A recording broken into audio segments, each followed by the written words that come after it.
Hi, obviously I'm not an artist, and in this log I'm going to be displaying and discussing issue 10 of Hatchette's Warhammer 40,000 Combat Patrol. We've hit double figures, which also means the series is 9% complete. The issue comes with a new HQ model, the Librarian and Terminator armor. Librarians are psychic warrior space marines who devastate their foes with pseudo-magical powers and tell you to be quiet when others are reading. Sorry, that was dreadful. I apologise. Psychics don't get a lot of spotlight on this channel, or by 40k for that matter, as in 10th edition psychic powers have been relegated to mostly either additional shooting attacks or either buffing or debuffing units. In many earlier editions of 40k, psychic powers had its own phase, frequently after movement had taken place, and could do all sorts of strange warp spaghetti.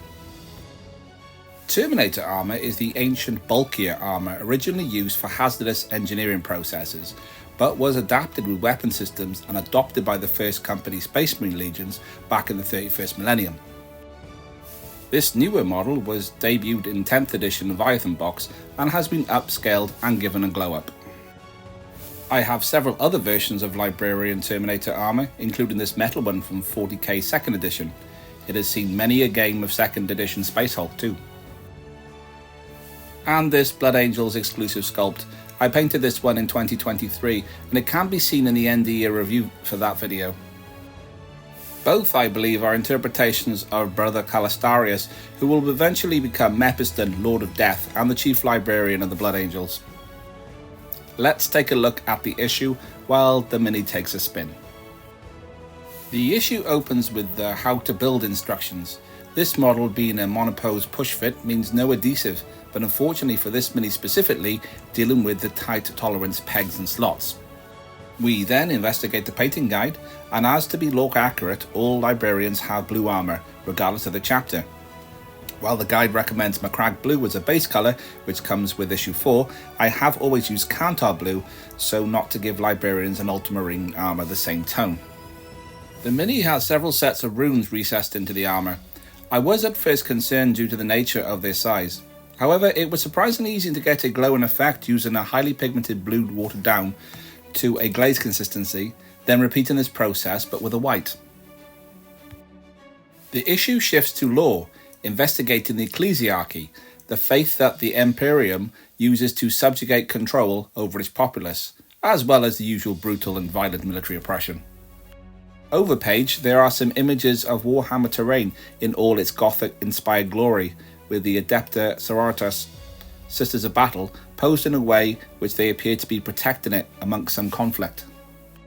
Below is an image of a named Imperial preacher, Thaddeus the Purifier, a model in the spin-off game Warhammer Quest Blackstone Fortress, which is a tabletop tile-based dungeon crawler. However, in 40k, this mini is simply played as an Imperial preacher. The character accurately represents the extreme zeal that the ecclesiarchy and cult imperialist is known for, as they spread the word from planet to planet and accompany soldiers with their firebrand rhetoric on the battlefield. The Space Marines' combat doctrines include Devastator, Tactical, and Assault. These are the strategy that are applied based on weapon types and ranges. The issue details the Devastator doctrine, stating that this is often the opening salvo of a Space Marine battle. The diorama shows some heavy support units, including the Plasma Incinerator-equipped Hellblasters, long-range snipers the Eliminators, the battle tank cum transport Repulsor Executioner, and the fighter aircraft the Stormhawk Interceptor. The image at the bottom right is that of the divisive Desolation Marine, which are very much the Marmite to the Primaris range. Over page, there is a showcase of 3 different but quintessential Space Marines vehicles in the form of an armoured walker, a flyer, and a tank.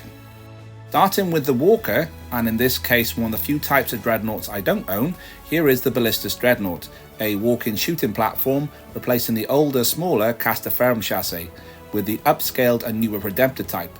I do have the similar but considerably smaller Venerable Dreadnought. This was featured in one of my earliest videos. The Storm Talon gunship, also displayed in an early video Space Marine Flyers, is the alternative build of the Stormhawk Interceptor. This gunship is used for strafing targets and is equipped with twin assault cannons, and a choice of anti-armor las cannons or crack missiles, or anti-infantry heavy bolters or frag missiles. a versatile but easily targetable and vulnerable war machine.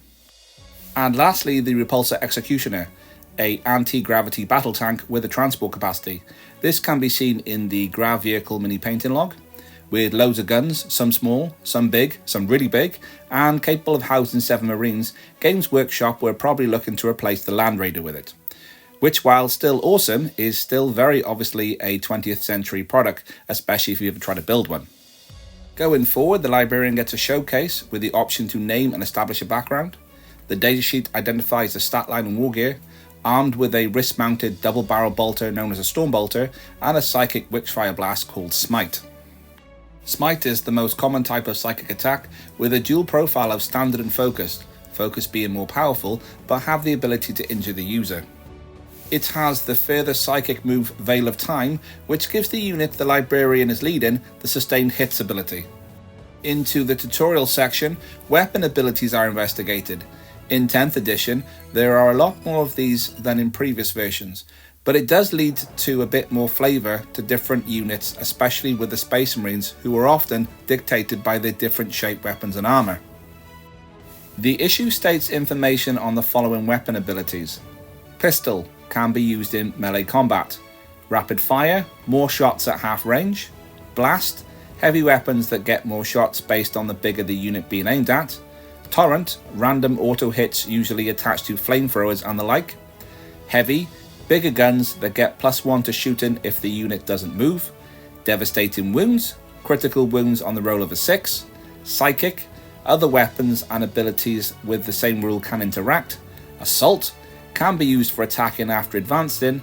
And Hazardous, an often more powerful alternative attack that can harm the user on the roll of a 1. Scenario 6, Mind Over Matter, has the Librarian looking to defeat the Von Ryan Leapers, 10 Termagants, and the Wing Prime. Now this seems wildly one-sided, but what I failed to mention when discussing Librarian's stat line is that it has a 4-up invulnerable save due to the Terminator armour it is clad in, meaning that whatever attempts to wound it will always be negated on a roll of 4 and above, and therefore not take any damage. So this model is quite survivable. Anyway, issue 10 is complete. The next issue comes with paints. It's paints again. You know the deal though, I'll find something cool to do. Please like, comment and subscribe as I continue to chronicle the collecting, construction and creating.